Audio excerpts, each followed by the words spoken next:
รออยู่บ้านรออยู่บ้านเลย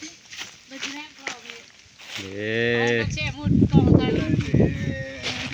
60ครึ่งทางแล้วครึ่งทางแล้ว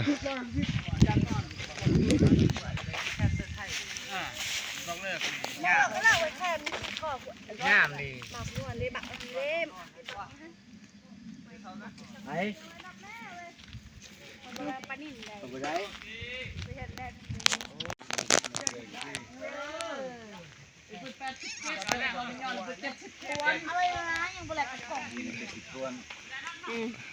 อ๋อแต่ไป70 ชั่วโมงมือมันน่ะชวนเลิศลื่น15 ปลาย15 ชอบบ่ลื่น17 ชอบชิลิได้กินแล้วเมื่อยเขาขึ้นในกองเยิมว่ะเนาะผลงานของสมบิยะพี่น้องไปตักเลยดิได้70 สอบได้เท่าไร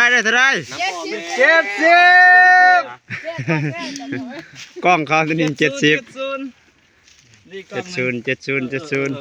กี่เนี่ยไอ้เสียงย้อนลิ้นนั่นแหละเริ่มเชื่อเจ็ดแล้วนั่นแหละ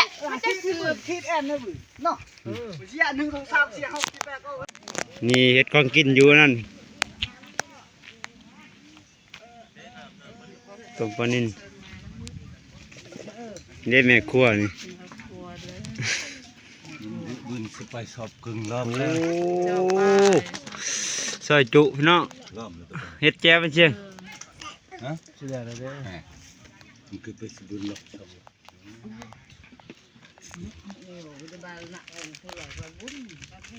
นี่ลูกกับแม่นี่คือกันอยู่ว่า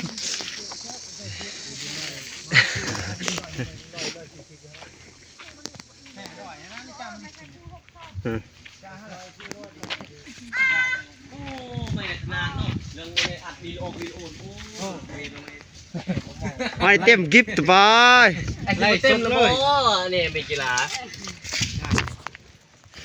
ได้น้องได้น้องน้องนี่จะดูได้น้องเอาของจ่าห้าเลยของจ่ากันเด้อคือน้องเลิกแล้วดับสบายดีจ้ะนั่นดิลองนะ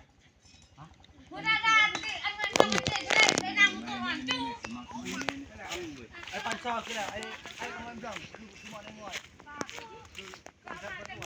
ก็อุ้มมาตัวปันทำข้อ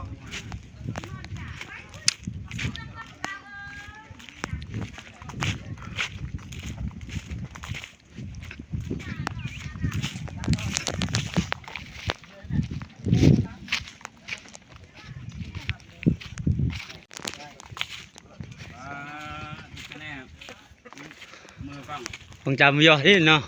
เพื่อแอร์เล็กงั้นนี่ไม่ยอน้องก็ได้เลย บ้านจำบ้าน อ๋อดิดบลิปอก้อยตะกินน้องการประกันเพื่อเสียเตอะไปจะกวาดหู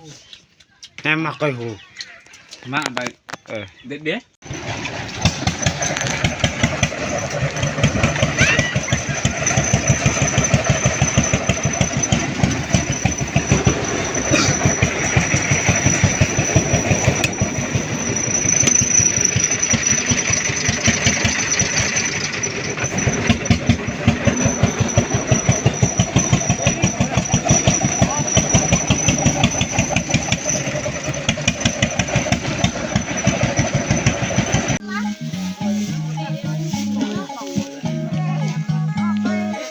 ป้อนฮะ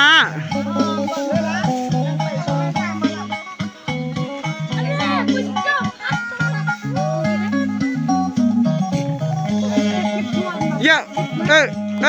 ยอะ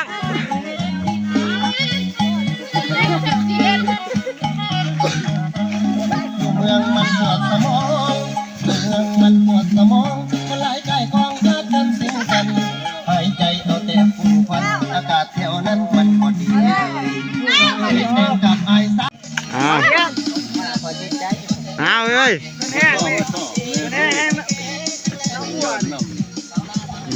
โอ้สอบแล้วเนี่ยเยอะ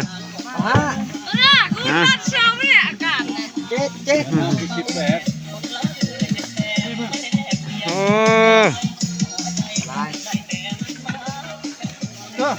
ด้วย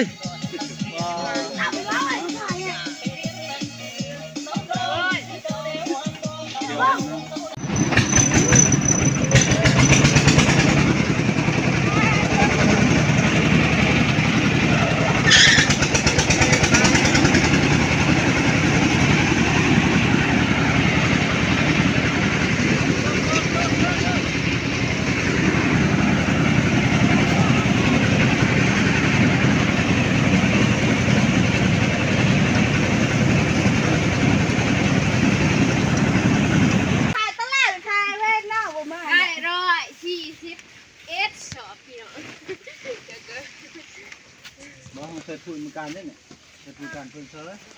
แม่มาเชื่อคือใช่ตอนนี้ในชานที่ตะกี้ชานหกเนาะชงงามเลยชงมันก็